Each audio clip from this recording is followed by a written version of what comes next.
වැරදුනා. ආණ්ඩුවේ ඡන්ද පදනම 125ක් අඩු වෙලා නෙවෙයි 125ක් දක්වා අඩු වෙලා. දැන් තියෙන්නේ ඇත්තම ගොත් 24.7යි. අර රවුම් කරලා කියන්නේ 125යි කියලා. හරි ඔය අඩු වෙන ප්‍රමාණය කොහෙටද එකතු වෙලා තියෙන්නේ කියලා ඔබතුමා තාම නෑ ඇත්තම ඒකත් කියන්න ඕනේ විශාල පිරිසක් මාලිමාවෙන් ගැලවුණත් තවම වෙනත් පක්ෂයකට ගිහිල්ලා නැහැ කියන එක තමයි සමීක්ෂණ වාර්තාව පෙන්වන්නේ. කසාදයක ඉන්නකම තව කසාදයක් කරගන්න බෑනේ. ඉස්ලාම් දික් කසාද වෙනවා ඊට පස්සේ ඊළඟ කසාද කරගන්න. මැදමාවතේ නෙවෙයි මාලිමාවෙන් දික් කසාද වෙලා පොරොන්දම් බලමින් ඉන්නේ. ඊළඟ කසාද කරගන්න පොරොන්දම් බලමින් ඉන්නේ. දැන් වැඩි වාසිය තියෙන්නේ නාමල් මහත්තයාටද සජිත් මහත්තයාටද එහෙම නැත්නම් ගම්මන්පිල මහත්තයාට? ඒක තීරණය වෙන්නේ ඉදිරි දේශපාලනයේ සමාජ ප්‍රශ්න වලට පක්ෂ නායකයන් දක්වන ප්‍රතිචාරය අනුව. දැන් මේ ඒකාබද්ධ වීමක් ගැන කතා කරා එක්සත් ජාතික පක්ෂයේ සම්මුඛ ජනබලයේ තාම මේක සිද්ධ වෙන්නේ නැහැ. ඔබතුමාලගේ දැන් අර මහා ජනහඬ රැළිය දැන් ලංකාව පුරාම යනවා කිය ඒවා යන්නේ නැහැ. මොකද්ද මේ නැවත වතාවක් වෙලා තියෙන්නේ? නෑ කිසිම ප්‍රශ්නයක් වෙලා නැහැ. ඔබට මතක ඇති අපි ඊළඟ රැළිය නිවේදනය කරලා දින කිහිපයකින් දික්වා කුණාටු ආවා. ඉතින් රටේ ඇති වෙච්ච අදටත් දරු විශාල පිරිසක් අවතැන් වෙලා ඉන්නවා. ඒ ඇති වෙච්ච ආපදාව හේතුවෙන් තමයි රැස්වීම වටේ తాවකාලිකව නතර කරේ.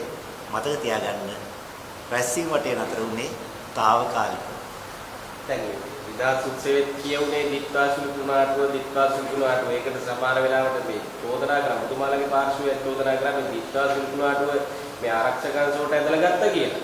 ඉතින් දැන් ඡන්දෙට දිත්වාසුළු කුණාටුව තමයි මාතෘකාව වෙලා තියෙන්නේ. ඇත්තට ඔක්කොම කළ දෙන්නේ දිත්වාසුළු කුණාටුව නෑ. ඒක තමයි අපි කිව්වේ. අපේ කරුණු සහිතව පෙන්වලා දුන්නා දිට්වා කුණාටුවට වඩා මුළු රටටම බලපෑවා උතුරයි දකුණ එක විට ත්‍රස්තවාදී කණ්ඩායම් දෙයක් ක්‍රියාත්මක මුළු ලංකාවටම බලපෑවයි. එහෙම තිබියදී ලංකාව පුරාම පළවෙනි පළාත් සභා මැතිවරණය පැවැත්වුවා. අපි පෙන්වුවා අවුරුදු 37ක් පුරාවට අපි මැතිවරණ පැවැත්වුවේ කොටි ත්‍රස්තවාදයේ සමග සිටිමින්. ඒ නිසා මේ දිට්වා කුණාටුව කියන නිදහසට කාරණේ කිසිසේත්ම පිළිගන්න පුළුවන් එකක් නෙමෙයි. සැබෑ හේතුව තමයි ඡන්ද තිබ්බොත් එක පළාත් සභාවක්වත් දිනන්නේ නැහැ කියන එක සමීක්ෂණ වාර්තාවකින් ආණ්ඩුවට දැනුම් දී තිබීම. අනේ ජනාධිපතිතුමා නම් ඒ වෙලාවේ කිව්වේ මේ ඡන්දෙත් නැහැ සල්ලිත් නැහැ වගේ කතාවක්. දැන් මේ ආණ්ඩුව කියනවානේ භාණ්ඩාගාරේ පිරීලා ඉතිරනවා කියලා. ඒ නිසා එයාට ඒ කතාව කියන්න බෑ. ඇත්තම මුළු රටම පිළිගන්නව ලංකාව ආර්ථික අර්බුදයකට ගියානේ. දැන් එහෙම අර්බුදයක් නැහැ. දැන් ආණ්ඩුව කියන්නේ භාණ්ඩාගාරේ පිරීලා ඉතිරෙනවා. ඇත්තනේ. බොටුවට හිර වෙන්නම බදු ගාලා ට්‍රිලියන ගණනින් ආදායම ගන්නවා. හැබැයි ඇමතිවරුන්ට ව්‍යාපෘති සඳහා වෙන් කළ මුදල වියදම් කරගන්න තේරෙන්නේ නැහැ. මේ ආණ්ඩුවට 140 පන්න ගන්න බෑ. ඒ නිසා මේ අයගේ බැරිබැරියාව හින්දා තමයි භාණ්ඩාගාරේ පිරලා තියෙන්නේ. ඒ සල්ලි පාවිච්චි කරලා ඡන්දෙ තියදයි. කොහොමද ආණ්ඩුව කියන්නේත් නෑ සල්ලි නැති හින්දා ඡන්දෙ තියන්න බෑ කියලා.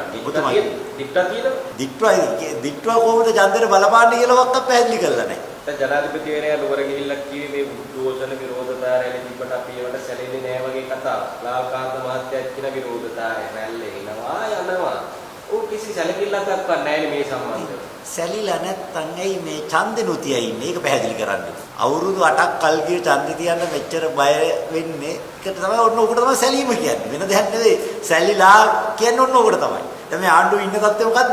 ඒකට තමයි සැලිලා කියන්නේ. කතානායකතුමාගේ දූෂණ පිළිබඳ අපි හෙලි කරේ සෑහෙන කාලෙක ඉඳන්. අපි මුලින්ම පෙන්නුවා කතානායකතුමා නියෝජ්‍ය ආරක්ෂක අමාත්‍යවරයාට එරෙහිවගෙන ආපු විශ්වාසභංග යෝජනාව ප්‍රතික්ෂේප කිරීමට කිව්වේ පට්ටපල් බොරු පාර්ලිමේන්තුව නොමග ඇව්වා. හරිනම් විපක්ෂය මේ වෙන විට කතානායකවරයාට එරෙහිව විශ්වාසභංග යෝජනාව ගෙනා යුතුයි කියලා. කතානායකවරයා පාර්ලිමේන්තුවේ 225 කතානායක විදියට නෙවෙයි කටයුතු කරන්නේ 159 කතානායක විදියට. ඇත්තම එතුමා 225 නෙවෙයි 224 කතානායක. ඇයි? එතුමායි කතානායක එතුමා නෙවෙයි. එතුමායි කතානායක විමල් රත්නායක සභානායක.